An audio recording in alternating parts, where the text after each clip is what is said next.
The journey home. 12-year-old Max and his little brother Ollie sat on a fallen log at the edge of a quiet forest, watching the sun sink slowly in the sky. Ollie, only 6, swung his legs nervously, glancing at Max. "We should have been home by now," Ollie whispered, clutching his favorite toy robot. Max put his arm around Ollie and gave a reassuring squeeze. "Don't worry, Ollie. I'll get us home. We just need to follow the river back."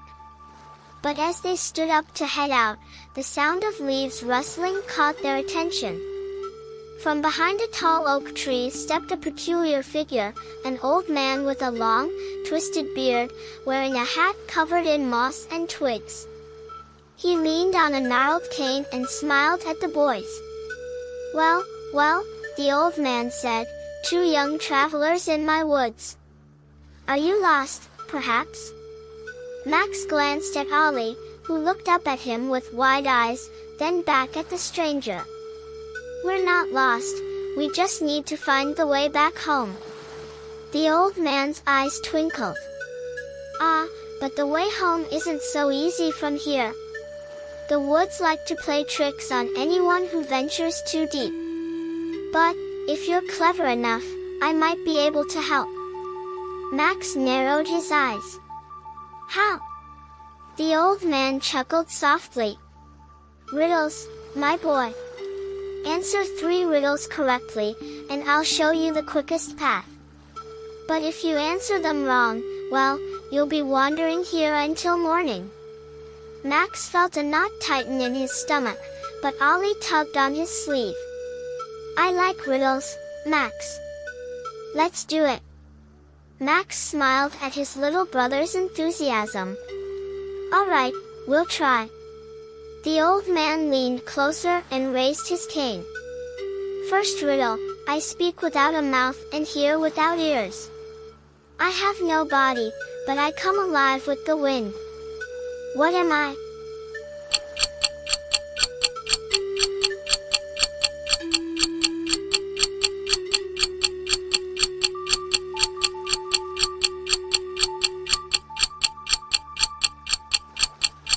Ollie whispered, "Max, I think I know. It's an echo. Remember when we shouted by the canyon and heard our voices bounce back?" Max's face lit up. "An echo," he said confidently. The old man nodded, tapping his cane on the ground. "Well done, young one. You've answered the first riddle. Now, the second.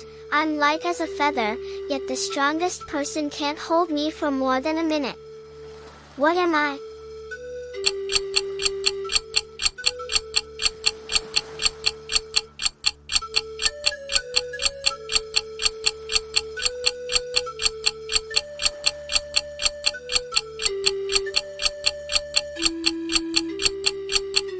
Max scratched his head, but Ollie spoke up again.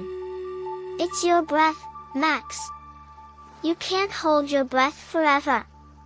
Max nodded and looked at the old man. "Breath." The old man's smile widened. "Correct again. Very clever, both of you. Now, for the final riddle, the more you take, the more you leave behind. What am I?"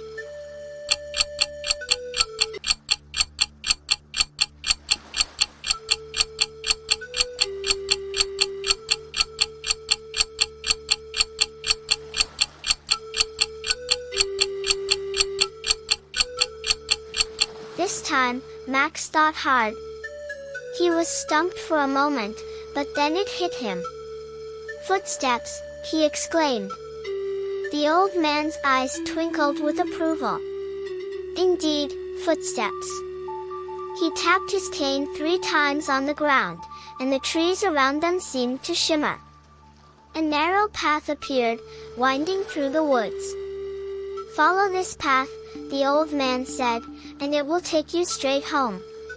But remember, the woods have a way of testing your mind. Stay sharp, young travelers." Max and Ollie thanked the old man and, With a final nod, they set off down the path.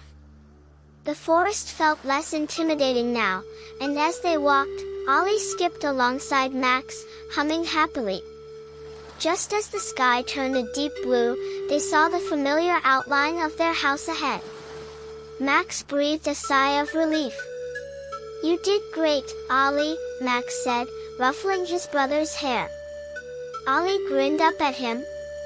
"We make a good team, Max." And as they stepped through their front door, they couldn't help but wonder if the mysterious man in the woods had been real, or just another riddle left unsolved. But either way, they knew one thing for sure: they'd never forget their journey home. Hi! If you want to see more stories like this, we have much more stories at our channel. You may give them a look. Bye!